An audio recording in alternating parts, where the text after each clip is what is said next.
Second सत्र में आप सभी का पुनः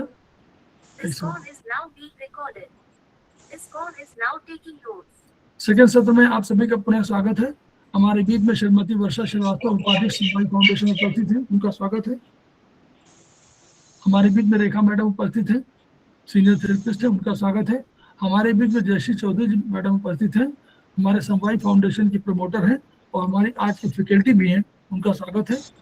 तो हम लोग आज चर्चा करेंगे जयश्री चौधरी मैडम के साथ, जो हमारा चाइनीज का चैप्टर है 5 शू पॉइंट, उस पर हम लोग चर्चा करेंगे। तो over to Jayashree Chaudhary madam, मैं क्लास को शेयर कर दे रहा हूँ, चैप्टर शेयर कर दे रहा हूँ मैं आपके लिए। ये जी मैडम। क्लास को शुरू करने से पहले my gratitude to all my teachers and Arun sir. आज का चैप्टर है हमारा 5 शू पॉइंट्स। 5 से तो क्लियर हो रहा कि 5 चीजें हैं, तो हम TCM की बात करें तो हम 5 एलिमेंट की बात करेंगे। शू का क्या मतलब होता है? शू का मतलब होता है ट्रांसपोर्ट करना, कन्वे करना, या मतलब जैसे कुछ चीज लाके कहीं पे जाके पोर कर देना, तो ये हो गया शू का मतलब। और अगर हम इसको डिफाइन करना चाहें कि what is the meaning of shoe, तो हो गया डिफिनेशन ऑफ शू। ये हमारे ऐसे पॉइंट होते हैं हमारे एलिमेंट्स में, एक्यूप्रेशर में,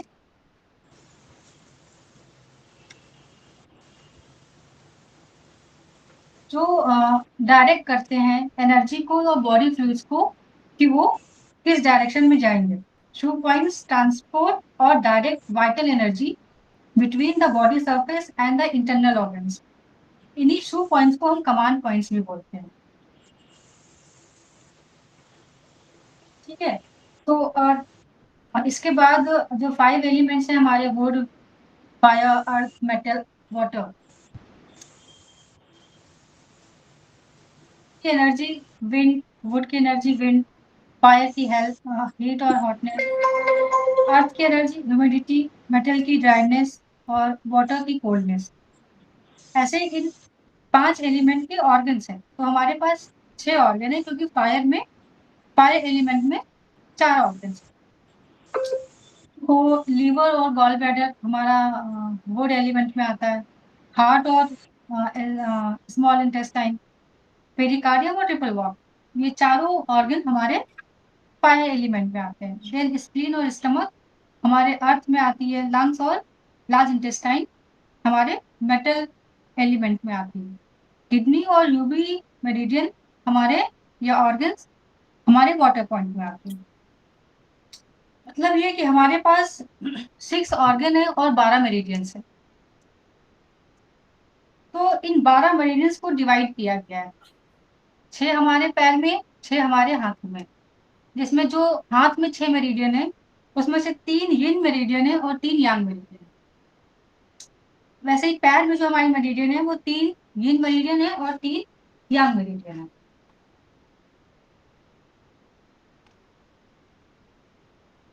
फिर हम डिवीजन करेंगे का शू पॉइंट का।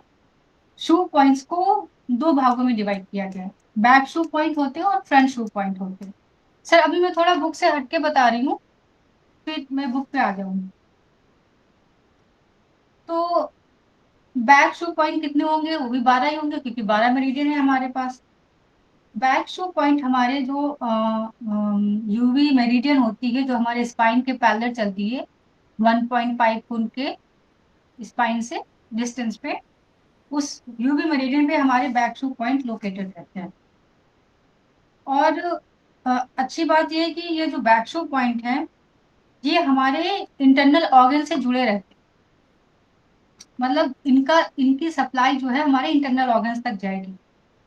जैसे लंग्स के लिए UB13 है, फिर पेरिकार्डियम के लिए UB14 है। ये हालांकि अलार्म पॉइंट्स में अलग से दिया गया है बुक में, बट ये हैं बैक शू पॉइंट्स, हमारे शू पॉइंट्स, क्योंकि वहां पर भी लिखा है बैक शू पॉइंट्स। वैसे ही लीवर का UB18 है, गॉल ब्लैडर का UB19 है, स्प्लीन का UB20 है।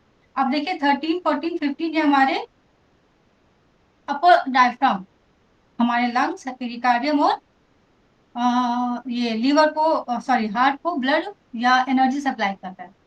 फिर हम बिलो डायफ्राम जाते हैं, बीच में देखिए 16-17 नहीं है, तो इसका मतलब ये नहीं कि यूवी पे वो 16-17 पॉइंट नहीं होंगे, वो पॉइंट तो हैं, लेकिन हम क्योंकि चेस्ट के नीचे जा रहे हैं और लीवर तक जाने में हमें 2 पॉइंट का गैप आ रहा है, 16 और 17 का। फिर आप देखिए लीवर 18, गॉल ब्लैडर का जो यूवी बैकशू पॉइंट है वो 19, स्प्लीन का 20, स्टमक का 21, ये सारा हमारा अलार्म पॉइंट्स में है। ट्रिपल वार्मर का 22। पहले जब ये जो हिस्ट्री में है उसमें ये बताया गया कि पेरिकार्डियम और ट्रिपल वार्मर पहले नहीं इंक्लूडेड था, इसको बाद में किया गया। किडनी का यूबी 23, एलआई का यूबी 25, एसआई 27, और जो यूबी का अपना पॉइंट है वो लास्ट में, सबसे लास्ट में 28, ये उसका बैक शू पॉइंट हो गया। तो ये बैक शू पॉइंट्स का क्या जरूरत थी, क्या ये क्या काम करेंगे हमारी बॉडी में, इनको हम क्यों पढ़ रहे हैं? ये ट्रांसपोर्ट करते हैं गेटवेज टू मूव की, एनर्जी को मूव कराने के लिए, ऑर्गन्स को एनर्जी तक ऑर्गन्स तक एनर्जी को पहुंचाने के लिए ये गेटवेज है। और ब्लड भी ये पहुंचाएंगे वहां तक। इनका क्लिनिकल यूज है कि ये हम जब इन पॉइंट्स को प्रेस करते हैं यूवी मेरिडियन पे, तो हमें वहां टेंडरनेस मिलेगी या सेंसिटिविटी मिलेगी, जो इंडिकेट करता है कि वहां पर हमें ट्रीटमेंट देने की उस ऑर्गन में, उस जिस ऑर्गन में प्रॉब्लम है उसके करस्पॉन्डिंग जो उसका यूवी मेरिडियन का उसका बैक शू पॉइंट है, वो हमें वहां पर टेंडरनेस मिलेगी। जो इस पॉइंट से हम दो चीजें कर सकते हैं, हम पता लगा सकते हैं कि ऑर्गन में प्रॉब्लम है कि नहीं है, और फिर अगर है तो उसी पॉइंट पे हम ट्रीटमेंट भी दे सकते हैं। फिर जैसे हमने इसको शू पॉइंट को दो भागों में डिवाइड किया है, बैक शू पॉइंट और front shu point. Front shu point बहुत स्पेसिफिक पॉइंट होते हैं, they are located on each of the 12 meridians. ये हमारे कहाँ पर होते हैं, ये जो जो मेन चैप्टर हमारा इसमें बुक में है, ये है जितने 5 शू पॉइंट हैं फ्रंट के, ये हमारे बॉडी में, हमारे नेल से लेके एल्बो, हाथ में और पैरों में, नेल्स के आसपास से लेके नीज तक है। तो ये बहुत अप्रोचेबल पॉइंट है।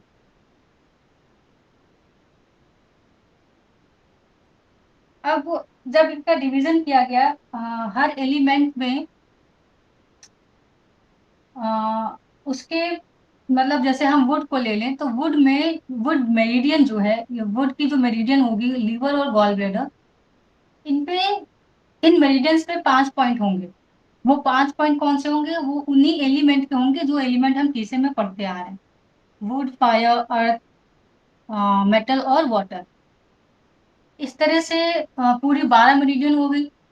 12 मेरिडियन में 5-5 पॉइंट है, तो हमारे पास कितने पॉइंट हो गए, 60, टोटल 60 पॉइंट हो गए। तो इन 60 पॉइंट्स को 60 कमांड पॉइंट्स भी कहा जाता है। कमांड पॉइंट्स क्यों, क्योंकि रीजन वही जो मीनिंग था कि ये एनर्जी को और बॉडी फ्लूइड्स को ट्रांसपोर्ट करते हैं, इनसे कमांड दे देती, एनर्जी बॉडी इनसे कमांड देती है और डायग्नोस भी करवा देती है कि कोई प्रॉब्लम है या कैसी है, डिफिशिएंसी टाइप है या एक्सेसिव टाइप है, ये भी हम इन्हीं पॉइंट से पता लगा लेते हैं।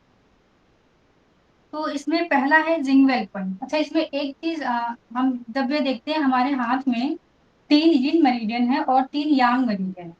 यिन कौन कौन सी है, हार्ट है, पेरिकार्डियम है और लंग्स है हमारे हाथ में।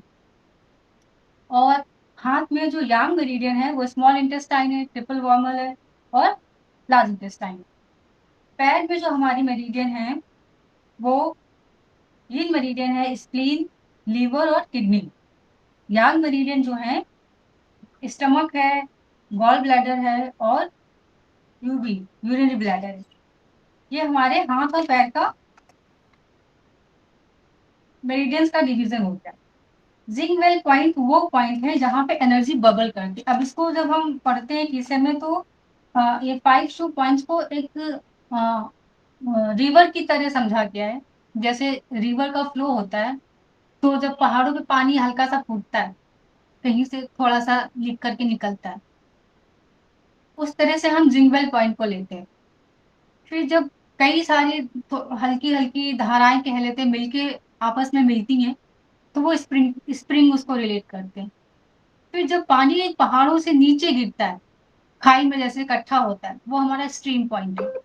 फिर जैसे वो फ्लो करना, जैसे प्लेन्स में आती नदियां बहने लगती है बहाव तेज, तो वो हमारा रिवर रिवर पॉइंट बोला जाता है उसको। और फिर वैसे जो सी में जाके ड्रेन हो जाती है तो वो ही सी पॉइंट बोला जाता है। अब हम लोकेशन की बात करेंगे कि जिंग वेल पॉइंट कहाँ पे लोकेटेड है। तो जिंग वेल पॉइंट हमारे फिंगर टिप्स के पास होते हैं, नेल्स के आसपास होते हैं।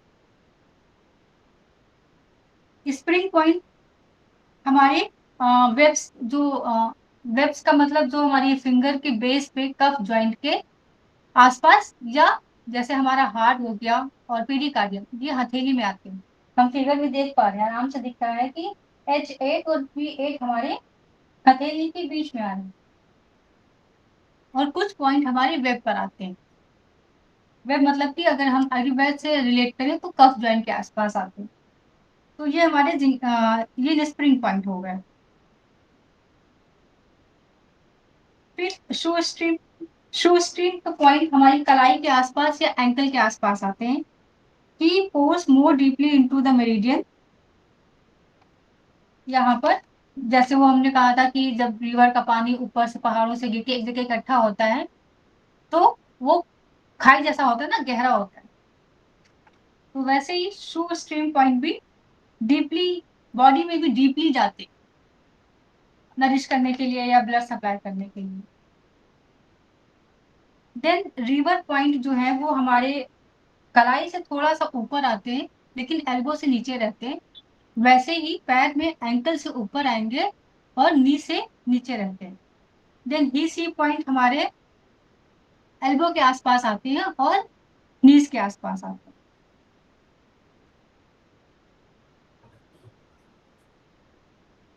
अब हम अगर पॉइंट नंबर की बात करें या समझने की बात करें कि कैसे समझें कि कैसे याद करें, तो हम ये देख रहे हैं कि जो हमारी हाथ में मेरिडियन है और जो रिंग मेरिडियन है, उनका लास्ट पॉइंट जिंगवेल पॉइंट है। H9, P9, LU11, ये तीनों मेरिडियन का लास्ट पॉइंट है और ये हमारे हाथ में आते हैं और जिंगवेल पॉइंट है। वैसे ही पैर में जो हमारे सॉरी हाथ में जो यांग मेरिडियन है, उनका फर्स्ट पॉइंट जिंगवेल पॉइंट होता है। मैम आपको समझ में आ रही है बात?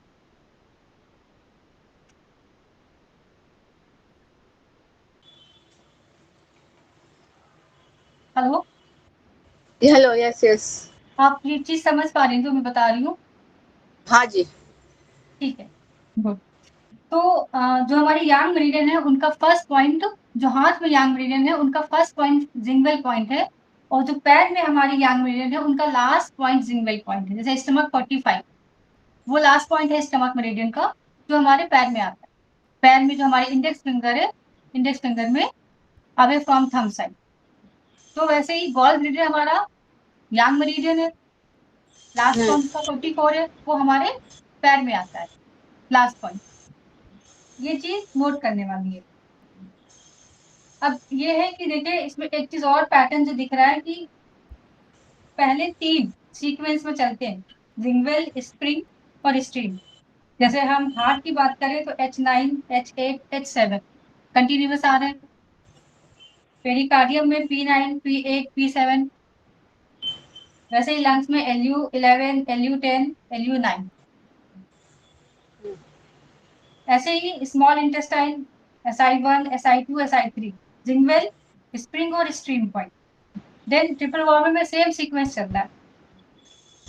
तो पहले तीन हमें याद करने में कोई दिक्कत नहीं है, क्योंकि वो सीक्वेंस वाइज चल रहे हैं। एक गॉल ब्लैडर को छोड़ देते हैं क्योंकि वो दो ही पॉइंट लेता है, 44 और 43।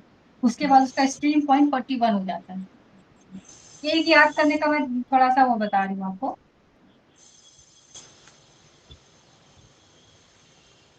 दूसरी चीज हम देख रहे हैं, जब हम जिन मेरिडियंस की बात करते हैं तो हमारा पहला पॉइंट जो जिंगवेल पॉइंट है वो वुड एलिमेंट को बिलोंग करता है, जबकि यांग मेरिडियंस का जो जिंगवेल पॉइंट है वो मेटल एलिमेंट को बिलोंग करता है। SI1, TW1, Li1 ये मेटल सर ने लिखा भी हुआ है, मेटल एलिमेंट को बिलोंग करेगा। और ये H9, P9, Lu11 ये हमारे वुड एलिमेंट को बिलोंग करते हैं। और यही pattern through out the table चलेगा। देखिए वुड का ग्रैंड पेरेंट कौन है? मेटल। एक याद करने का तरीका बता रहा है, वुड का ग्रैंड पेरेंट है मेटल, फायर का ग्रैंड पेरेंट है वाटर। तो मतलब ये जो हमारा यिन से यांग शिफ्ट हो रहा है वो कौन कंट्रोल, उसका जो कंट्रोलर जो मतलब ग्रैंड पेरेंट है वो उसको बिलोंग करता है। तो एक याद करने का तरीका हो गया। वैसे ही फायर के साथ स्प्रिंग में यिन मेरिडियन फायर है और यांग मेरिडियन वाटर है। स्ट्रीम में जो हमारे H7, P7, Lu9 ये अर्थ एलिमेंट को बिलोंग करते हैं, जबकि यांग मेरिडियन में ये Si3, TW3, Li3 ये वुड को बिलोंग करते हैं। ऐसे ही रिवर पॉइंट में जो है हार्ट का H4, पेरिकार्डियम P5 और लंग्स का L8 ये मेटल से बिलोंग करते हैं। और यांग में ये small intestine 5, TW6 and Li5। तरह देखने में बहुत इशू हो रहा मुझे आज। फिर ही पॉइंट में हार्ट का H3 जो हमारे एल्बो पे आएगी, पेरिकार्डियम और लंग्स का Lu5। Similarly small intestine, triple warmer और लार्ज इंटेस्टाइन का जो ही पॉइंट है वो अर्थ एलिमेंट को बिलोंग करेगा। अब ये तो वो चीजें मैं बता रही थी जो किताब में नहीं है, मतलब कुछ है, लेकिन जैसे मेथड है, जैसे जैसे सर ने सिखाया है, बताया है, तो वो चीजें मैं बता रही थी। अब हम किताब में आते हैं तो उसमें अब एक चीज मैं और आपको बताना चाहूंगी जो हमने अलग से नोट किया है कि जिंगवेल पॉइंट हम कब यूज करेंगे, स्प्रिंग पॉइंट कब यूज किए जाते हैं, या शू पॉइंट कब यूज किए जाते हैं, रिवर और हेशी पॉइंट कब यूज करेंगे। तो जब भी हमारी प्रॉब्लम एक्यूट होगी, सडन, अभी कुछ हो बैठे थे, अभी इन्वायरमेंटल पैथोजन आया या इंटरनली कुछ हुआ और हम बीमार हो गए या कोई प्रॉब्लम हो गई, तो ऐसे में हम जिंगवेल पॉइंट को सेलेक्ट करते हैं। जब प्रॉब्लम थोड़ा सा एक्यूट से ज्यादा हो जाती है तब यिंग स्प्रिंग, जब बहुत ज्यादा सीवियर प्रॉब्लम चल रही होती है तब हम शू स्ट्रीम, उसके बाद जब और ज्यादा तो रिवर, और जब बहुत ही ज्यादा मैनिफेस्टेशन हो जाता है किसी चीज का तो हम टी पॉइंट यूज करते हैं। कब कब ये तो हो गया कि हम कब यूज करते हैं, लेकिन किस चीज के लिए यूज करते हैं। जिंगवेल पॉइंट मेनली हमारे मेंटल इश्यूज के लिए यूज किया जाते हैं। Fullness under the heart, heart के नीचे में जैसे कभी होता है ना कि भारी भारी सा लगने लगता है चेस्ट में, तो उस केस में हम जिंगवेल पॉइंट यूज करेंगे। और Ying spring point heat clear करने के लिए यूज किया जाता है। बॉडी में अगर हीट है, फीवर आ गया है, तो हम यिंग स्प्रिंग पॉइंट को यूज करेंगे। ज्वाइंट पेन है, हैवीनेस है बॉडी में, डैम्पनेस है, तो हम शू स्ट्रीम का पॉइंट यूज करेंगे। शू स्ट्रीम में हम देख लेंगे कौन कौन से पॉइंट आ रहे हैं हमारे, यिन मेरिडियन के कौन कौन से आ रहे हैं, यांग मेरिडियन के क्या क्या सिम्टम्स है, उसके अकॉर्डिंग हम शू स्टीम के पॉइंट सेलेक्ट कर लेंगे। अगर हमें ज्वाइंट पेन हो रहा है, डैम्पनेस हो रही है बॉडी में, या हैवीनेस लग रही है।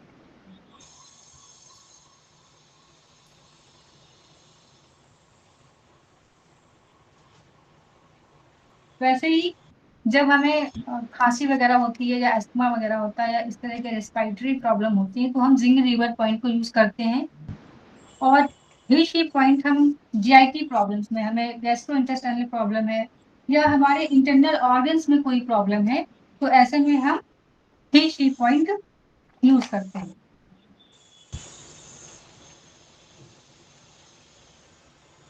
अब हम आते हैं जो फंडामेंटल्स हैं कि जो किताब में बहुत अच्छे से एक्सप्लेन किया गया है, बहुत डीपली एक्सप्लेन किया गया है कि जिंगवेल पॉइंट।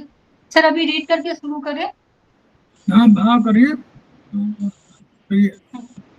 तो जिंगवेल पॉइंट में जैसे हमने बताया कि इसमें 3 3 6 यिन मेरिडियन 3 हाथ की 3 पैर की, वैसे ही 3 यांग हाथ की 3 यांग पैर की, टोटल हो गए 12 पॉइंट्स। ये 12 पॉइंट्स मैम रिपीट करेंगी क्या? नहीं, जरूर नहीं। नहीं, आप बताइए 12 पॉइंट कौन कौन से ma'am? H9, P9, LU11, SI1, TW1, LI1, stomach 45, GB 44, UB जी हाँ 67, spleen ठीक 1, ठीक ठीक। liver 1, हाँ, kidney 1. तो ये जिंक मिल गए, पूरे 12 पॉइंट हो गए। तो अब हम इनमें से कई पॉइंट्स का यूज करना सीखेंगे। हमने जैसे पहले बताया कि जिंक पॉइंट्स को हम इमरजेंसी में यूज करते हैं, या कोई एक्यूट प्रॉब्लम हो तो उसमें यूज करेंगे। एक पॉइंट और होता है जिंक पॉइंट, GB26। तो हमारे जिंक पॉइंट टोटल 13 है, जो कि हमारे हाथ पैर में नहीं, हमारे नाक के नीचे आता है। नाक के नीचे, जब हम थोड़ा सा नीचे लिप पे आएंगे तो वहां पर आएगा। तो ये हमारे जिंक पॉइंट टोटल 13 हो गए। बाकी सारे पॉइंट्स 12 ही 12 ही रहेंगे। अच्छा, एक्यूट कंडीशन जैसे किस चीज को हम एक्यूट कंडीशन कहेंगे, कि हमारे किन किन लक्षणों को हम एक्यूट कहेंगे? जो मैम तुरंत होता है अचानक से, हाँ, जैसे जैसे क्या होगा तुरंत? जैसे हार्ट अटैक हो जाता है, क्रैम्प वगैरह हो जाते हैं, क्रैम्प ब्रेथलेसनेस। वगैरह, फेंटिंग हो गई, ब्रीथलेसनेस हो गया, इनहेलिंग में प्रॉब्लम हो रही है, एक्सेल नहीं कर पा रहे, आंखों के सामने हमारी जाला जाला आने लगता है, बोलते बोलते मान लीजिए एकदम से बोल नहीं पा रहे हैं, स्पीच प्रॉब्लम हो गई, खाना खा रहे खाते खाते खाना फूड पाइप की जगह विंड पाइप में चला गया। तो ये सारी एक्यूट प्रॉब्लम्स हैं। तो इनमें हम जिंक पॉइंट्स का यूज करेंगे। अब किस प्रॉब्लम में कौन सा पॉइंट यूज करेंगे वो मैं एक बार ओवरव्यू बता दे रही हूँ, बाकी डिटेल में किताब में आप एक बार रीड करिएगा। जैसे फेंटिंग, कोई फेंट हो गया एकदम से, तो GB26 और केवन यूज करेंगे। केवन हमारे पैर के तलवों में होता है, वो यूज करेंगे, और GB26, इन दोनों पॉइंट को यूज करके हम इंसान को बेहोशी से होश की कंडीशन में ला सकते हैं। अब कब हम G1 यूज करेंगे और कब A1 यूज करेंगे? अगर किसी हमें पर्सन को, नोन पर्सन है, हमें पता है कि उसको हाई ब्लड प्रेशर की प्रॉब्लम है, तो ऐसे में हम केवन यूज करेंगे। और अगर उसको लो ब्लड प्रेशर है तो हम GB26 यूज करेंगे। याद करने के तरीके से ये कह सकते हैं, हाई ब्लड प्रेशर है मतलब ज्यादा है, लेकिन पॉइंट उसका कहाँ है, लोअर है, केवन पे। क्योंकि ये अक्सर कंफ्यूजिंग हो जाता है कि GB26 कब यूज करना है, केवन कब यूज करना है। तो याद करने के पर्पज से ये कि अगर हाई ब्लड प्रेशर है मतलब हाई या ऊपर है, लेकिन पॉइंट उसका कहाँ है, लोअर है, मतलब केवन को प्रेस करना होगा, केवन पे ट्रीटमेंट देंगे अगर उसको हाई ब्लड प्रेशर है। केवन का पॉइंट और भी यूज होता है, जैसे हाई ब्लड प्रेशर के अलावा शॉक, किसी को शॉक लग जाए, जो ज्यादातर शॉक कहते हैं कि किसी की डेथ हो गई और उस इंसान ने रोया नहीं या उस पर कोई रिएक्शन नहीं आया, तो ऐसे में हम केवन प्रेस कर सकते हैं। किसी को यूरिनेशन स्टॉप गया हो, नहीं हो रहा हो, यूरिन नहीं पास आउट हो रहा हो, तो ऐसे में हम केवन यूज करते हैं। फिर जैसे हमने बात की कि हमें ब्रीथलेसनेस हो रही है, रेस्टलेसनेस हो रही है, या खाना हमारे विंड पाइप में चला गया है, तो ऐसे में H9 यूज करते हैं। मैंने सर जो पॉइंट अलग अलग है उनको इकट्ठे करके पॉइंट वाइज उसको मैंने नोट्स बना दिए। फिर इनहेल करने में अगर प्रॉब्लम है तो H9 का यूज करेंगे। H9 कहाँ पर आएगा? H9 हमारे लिटिल फिंगर में, थंब के नीचे टुवर्ड्स द, नेल के नीचे टुवर्ड्स द थंब आता है H9। एक्सहेल करने में प्रॉब्लम हो रही है तो LU11 जो हमारे थंब में आता है, नेल के पास ही। अगर आंखों के सामने जाला जैसे वेब जैसा बनता है तो SI1 यूज करेंगे। अगर किसी को बहुत ज्यादा गुस्सा आता है तो GB44 और liver 1। GB44 gall bladder meridian का लास्ट पॉइंट है और लीवर का फर्स्ट पॉइंट है, लेकिन फर्स्ट और लास्ट पॉइंट का कंसेप्ट नहीं है यहाँ पर। स्पीच और फॉलो करने में प्रॉब्लम है तो LU11। मैम कहीं प्रॉब्लम आपको लगे तो आप प्लीज पूछ लीजिएगा। Yes, yes, yes. Nose bleeding हो रही है तो भी हम LU11 का ही उपयोग करेंगे। नमनेस हो गई है हमारी फिंगर में, नमनेस हो गई मतलब कि वहां पे ब्लड की सप्लाई कम हो रही है, तो ऐसे में हम LU11, LI1, H9 और SI1 मतलब लंग्स और लार्ज इंटेस्टाइन का यहाँ पे फर्स्ट लास्ट पॉइंट कह सकते हैं, और हार्ट का 9th पॉइंट और स्मॉल इंटेस्टाइन का फर्स्ट पॉइंट, अगर किसी को नमनेस हो रही फिंगर में। तो ये अगर बच्चों में कन्वर्जन्स होते हैं, एकदम से बच्चे होते हैं झटके खाते हैं, तो हाँ। ऐसे में P9 का हम प्रयोग करते हैं। If the numbness starts in the upper part of the body and goes towards the lower part of the body, मतलब ऊपर से नमनेस शुरू हो रही है और नीचे तक जा रही है, तो ऐसे में हम स्प्लीन 1 का प्रयोग करेंगे और वहीं पे ट्रीटमेंट देंगे। फिर अगर हमारे नेवल के अराउंड पेन हो रहा है या आफ्टर डिलीवरी कोई बच्चा के बर्थ हुआ और लेडी को नेवल के अराउंड पेन हो रहा है या लैक्टेशन नहीं हो रहा, तो हम ऐसे में स्मॉल इंटेस्टाइन 1 पे ट्रीटमेंट देते हैं। किसी को एंजाइना पेन, जैसे अभी आपने बताया कि हार्ट अटैक हो रहा है या पेन ही हो रहा है उसको, कोई इमरजेंसी कंडीशन है, एक्यूट कंडीशन है, तो H9, P9 और लीवर 1 इनको ट्रीट करेंगे। अगर पैरालिसिस अटैक हमारे सामने किसी को हो रहा है, हम देख रहे हैं कि उसको पैरालिसिस अटैक जैसा हो रहा है, तो उसके जितने भी जिंगल पॉइंट है उनको हम प्रिक कर देंगे नीडल से या अच्छे से प्रेस करेंगे, मतलब वहां से अगर थोड़ा सा ब्लड निकाल दे तो और अच्छा है, प्रिक करके थोड़ा सा ब्लड निकाल दे तो वो बहुत लाइफ सेविंग हो जाता है। ये हमारे जिंगल पॉइंट का हो गया। अब इसमें आगे है फंडामेंटल्स।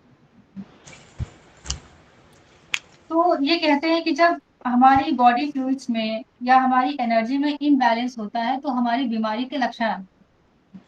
तो ये पेज नंबर 18 है मेरे में, ये आगे आगे आगे, हाँ सर, हाँ ये हाँ। फंडामेंटल। तो मिडरिफ में प्रॉब्लम, मिडरिफ मतलब हमारा चेस्ट, डायफ्राम, उसके नीचे ये जो हमारा ट्रंक कह लेते हैं बॉडी में ना, तो हमारे 4 एक्सट्रीमिटीज है, हाथ पैर, और बाकी जो बचा वो हमारा ट्रंक है। तो ये ट्रंक की प्रॉब्लम अराइजेज होती है। अब इसमें सर, इसमें ये पूरा रीड करके बताएं कि क्या कैसे बताएं इसको, तो इन्हें समझ नहीं आ बताना नहीं, कैसे। और ऐसा ना वर्चुअली जो है ये दो केवल एग्जाम्पल के दिए हुए हैं, हाँ, पढ़ना तो 2 का उसका एग्जाम्पल बनेगा, दिया लेकिन गया है। एग्जाम्पल के रूप में ही मतलब ऐसे ये कंसेप्ट है, इसी बेसिस पर वो किताब पूरी को पूरा चार्ट बना हुआ है आगे वाला। हाँ ठीक है सर, मैं थोड़ा सा बता दे रही हूँ फिर। तो जी। मैम इसमें देखिए ये है कि जैसे हमने अब इसमें क्या एक एक हमने जिंगल पॉइंट उठाया, हम जिंगल पॉइंट की इमरजेंसी सिचुएशन के बारे में सारा डिस्कस कर रहे थे। अब ये है कि इसमें कॉन्स्टिट्यूशन की बात कर रहे हैं कि जिंगल पॉइंट में गॉल ब्लैडर और लीवर को पहले लिया गया, क्योंकि ये वुड एलिमेंट का और वुड एलिमेंट में ये इसका ऑर्गन ही है, तो इनके बारे में डिस्कस किया गया है कि हमें किस तरह की प्रॉब्लम होगी तो हम कौन सा पॉइंट यूज करेंगे। जैसे इसमें हमें फ्लैंक में दर्द हो रहा है हमारी बॉडी की साइड में, तो हम GB43 44 यूज कर लेंगे, या कोई ऐसा बंदा है, पेशेंट है जिसको बीमार है लेकिन कह रहा सफाई कर दो, कमरे की सफाई कर दो, कपड़े बदल दो, ऐसा कर दो वैसा, तो ये सिर्फ एक डायग्नोसिस के पॉइंट ऑफ व्यू से है कि अगर ऐसा हमें दिख रहा है तो हम क्या ट्रीटमेंट देंगे। तो इसमें गॉल ब्लैडर कॉन्स्टिट्यूशन में 5 पॉइंट का पूरा GB44, जो हमारा कौन सा मेटल, कौन सा मेटल ही होगा GB44 जैसे मेटल। मेटल का है। मेटल। हाँ, तो ये जिंगवेल से लेके ही शी तक 5 पॉइंट दिए गए कि हम कौन सी प्रॉब्लम होगी, जैसे हिकअप्स हो रही है, बेल्चिंग हो रहा है, वॉमिटिंग हो रहा है, तो हम GB34 यूज करेंगे, जो हमारे नी के पास आता है। नी के पास आता है मतलब ये हिशी पॉइंट है। ऐसे ही लीवर के बारे में 5 पॉइंट, लीवर 1, लीवर 2, लीवर 3 एक साथ हो गया, और उसके बाद लीवर का कौन सा होता है, लीवर 5 आएगा क्या, लीवर 4, लीवर 1 2 3 4, एक लीवर और एक लंग मेरिडियन में मैम ऐसा है कि 4 पॉइंट सीक्वेंस में चलते हैं। लंग्स का भी आप देखिए LU11, LU10, LU9, LU8 ये सीक्वेंस में चलते हैं, और ऐसे लीवर में 4 पॉइंट है, लीवर 1 2 3 4 ये सीक्वेंस में चलेंगे। तो यस। लीवर को, हाँ, तो ऐसी प्रॉब्लम हो रही तो हम लीवर 4 का इस्तेमाल करेंगे। फीवर हो गया है, बॉडी में हीट ज्यादा हो गई है, कोल्ड हो रहे हैं हाथ पैर, तो ऐसे में लीवर 8 मेटल पॉइंट है। हाँ, मेटल पॉइंट है और वाटर पॉइंट है। ऑब्वियस, हाँ, अगर फीवर हो गया है तो वाटर पॉइंट है, उसका मतलब कि बॉडी को ठंडा कर देगा, तो हम इन पॉइंट्स को यूज करेंगे। ऐसे ही स्मॉल इंटेस्टाइन में कि कब हमें जैसे मान लीजिए SI4 हम लास्ट पॉइंट ले रहे हैं, SI4 नहीं होगा मैम, SI5 होगा। SI4 हमारे इसमें नहीं, सर आपकी बुक में SI4 है कि 5 है? हाँ, ये SI4 लिखा है ना हिंदी वाली बुक में भी। शरीर में गर्मी की कमी तथा रुकावट हो तो SI4 पर उपचार दे। SI4 हमारा शू 5 पॉइंट नहीं है। 5 होगा, 5 होगा वो, उसको 3 5 5 8 है। हाँ, तो 5 कर लीजिए मैम। जैसे heat in the body is हाँ, deficient and obstructed, treat SI4, तो यहाँ पे SI5 लिखना है। SI5, SI4 हमारा शू पॉइंट नहीं है। SI5 गर्मी के पॉइंट है, फायर पॉइंट है। जी सर।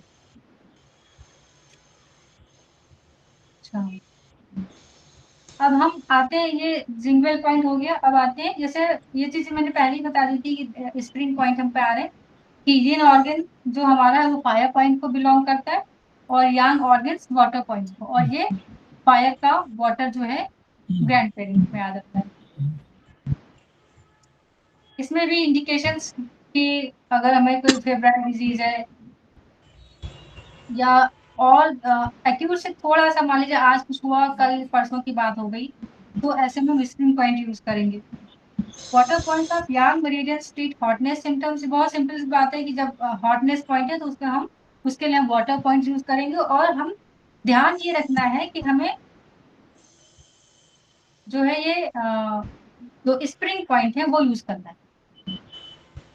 जैसे GB43, SI2, UB66, stomach 44, TW2, LI2, ये हमारे वाटर पॉइंट्स हैं, स्प्रिंग स्प्रिंग उसके element. Fire points of yin meridian treat coldness symptoms. ये फायर पॉइंट कौन से? H8, P8, SP2, LU2, LU10, sorry, K2 और लीवर। आगे में वैसे थ्योरी है सब, जो आप पढ़ेंगे तो आपको आ जाएगा, क्योंकि ऐसा फीवर, रेड टंग, एसिडिटी, ये एक्सेस कंडीशन है।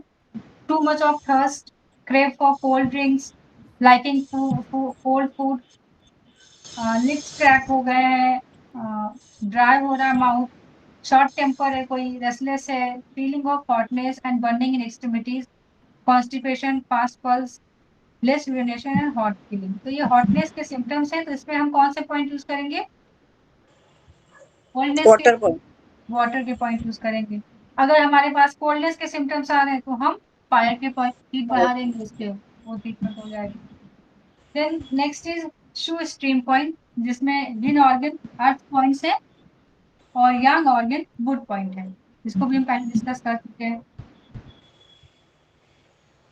इसमें एक चीज ये इंपॉर्टेंट जो मतलब हाईलाइट कर दे रहे हैं, बाकी तो सब है, कि earth points of all organs are the organ source point. जितने यिन ऑर्गन है, ऑर्गन पॉइंट है अर्थ एलिमेंट के, यिन मेरिडियन के, वो सारे उसके ऑर्गन सोर्स पॉइंट भी होते, वही होते हैं उसके। फिर जिंग रिवर पॉइंट में यिन मेरिडियंस, जो यिन ऑर्गन है वो मेटल पॉइंट से बिलोंग करेंगे, और जो यांग ऑर्गन्स हैं वो फायर पॉइंट से बिलोंग करेंगे। हमारे ये क्या कहते हैं, इसमें तो इसमें खैर लिखा हुआ है कि रिस्ट और एंकल पे है, पर ये रिस्ट और एंकल से थोड़ा सा ऊपर आते हैं, लोकेशन आप देखेंगे तो आ जाएगा, क्योंकि एग्जैक्ट रिस्ट पे तो हमारे शू पॉइंट आते हैं। तो सही है ना, क्योंकि मैं देख रही थी ये चीज, उसमें मैंने टैली किया था डायग्राम से कि ये शू पॉइंट तो हमारे रिस्ट पे आते हैं, लीवर पॉइंट थोड़ा ऊपर चले जाते हाँ, थोड़ा सा ऊपर। हैं, थोड़ा सा ऊपर हो जाते हैं, जी। और जो एल्बो और एंकल पे हमारे ही शी पॉइंट आ जाते हैं। हाँ, एक पैर वाले ना, पैर वाले। हाँ सर, पैर वाले भी और ये हाथ वाले भी, रिस्ट से ऊपर थोड़ा सा हमारे रिवर पॉइंट आते हाँ, थोड़ा सा ऊपर हैं, आते हैं। थोड़ा सा ऊपर आ जाते हैं। treat metal point of yin organs for obstructed breathing, coughing and deficient defensive energy. Defensive हम आगे पढ़ेंगे एनर्जी बॉडी में कितनी तरह की होती है, तो उसमें से एक डिफेंसिव एनर्जी होती है, शायद ये सेशन 2 में है। तो उसमें पॉइंट्स यूज करेंगे liver 4, P5, K7, H4, SP5, LU8। Defensive energy मतलब समझ लीजिए कि हमें सर्दी जुकाम हो गया, बुखार हो गया। Treat fire point of yang meridian to expel coldness and re-establish normal temperature। ये हम जिंक रिवर पॉइंट की बात करें, मतलब जब हमें जिंक बंदा बहुत ज्यादा बीमार है, मान लीजिए हमारा 103, 104 बुखार आ रहा है, तो वैसे कंडीशन में हम जिंक रिवर का पॉइंट करें। हमें 99 फीवर है तो हम जिंक वेल का पॉइंट यूज करें, क्योंकि वो अभी अभी एक्यूट कंडीशन चालू हुई है, तो ऐसे में जिंक वेल का पॉइंट। तो जब वो कोल्डनेस लग रही हो, बॉडी का टेम्परेचर रिस्टैब्लिश करना हो, तो हम ऐसे में GB38, TW6, UV60, SI5, यहाँ पर भी 5 कर लीजिए मैम, और LI5 इनको यूज करेंगे। देन हीसी पॉइंट, इनमें यिन ऑर्गन्स जो है वो वाटर पॉइंट होते हैं, यान ऑर्गन्स अर्थ पॉइंट होते हैं। ये हमारे एल्बो और नीज पे लोकेटेड होते हैं, एक्सेप्ट 1 पॉइंट स्टमक 35 एग्जैक्ट हमारी नी पे आता है, लेकिन हम 36 लेते हैं। स्टमक का 36 लास्ट पॉइंट है, हीशी पॉइंट है, वो थोड़ा सा नी से नीचे आता है, पर नी के आसपास ही रह माना जाएगा उसको। और ये हमारा अर्थ पॉइंट है। अब ऐसा क्यों किया गया ये सब बताएंगे। स्टमक 36 नीचे है, फिर भी क्यों लिया गया है। घुटने के नीचे है, घुटने के नीचे। हाँ, घुटने के नीचे है थोड़ा सा, उसको लिया गया, लेकिन ठीक घुटने में तो हमारा स्टमक 35 आता है, उसको नहीं लिया गया, शू पॉइंट में नहीं लिया गया मतलब उसको। अब स्टमक 36 क्योंकि बहुत इंपॉर्टेंट पॉइंट माना जाता है, तो वो किस किस केस, हाँ किस किस चीज में यूज करेंगे।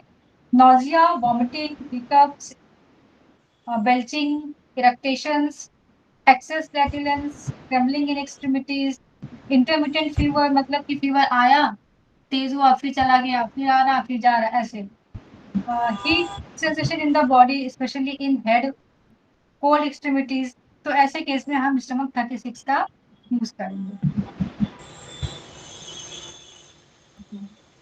इंडिकेशन ऑफ 5 शू पॉइंट जो मैंने शुरू में बता दिया था कि जिंगवेल पॉइंट हम एक्यूट कंडीशन में यूज करते हैं। Page number 24, acute emergencies and acute trouble in midwife. तो एक्यूट डिफिशियंसी है, ट्रीट यिन पॉइंट। अगर डिफिशियंसी है तो हम यिन पॉइंट्स का यूज करेंगे, मतलब यिन मेरिडियंस के पॉइंट सेलेक्ट करेंगे। और अगर एक्यूट एक्सेस कंडीशन है तो हम यांग मेरिडियन के पॉइंट सेलेक्ट करेंगे, जिंगवेल। मैम टेबल दिखे ना 24 पेज नंबर पे।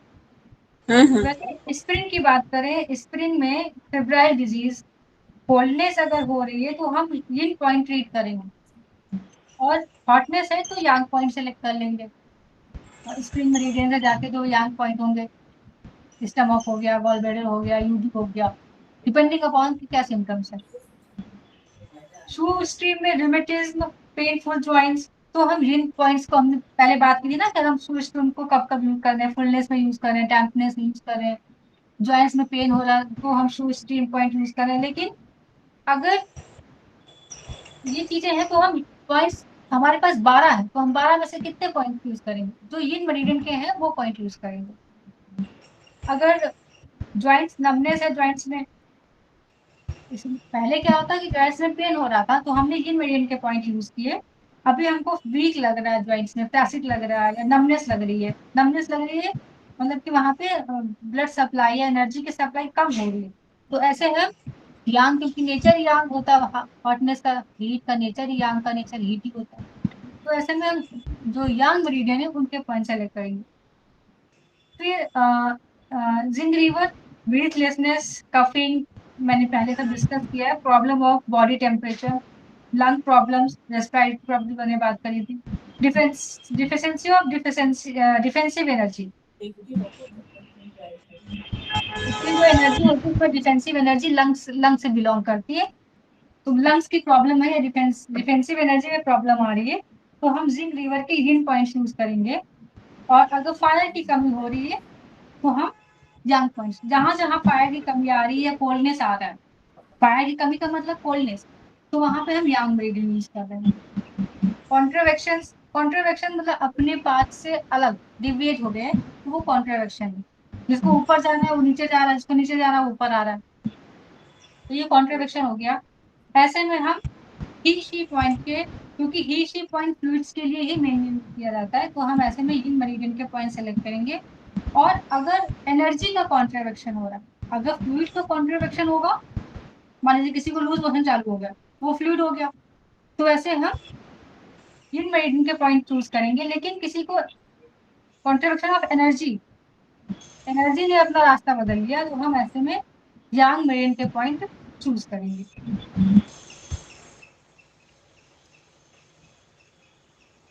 सर आगे आप देख के बताइए क्या आगे, तो मेरा हो गया।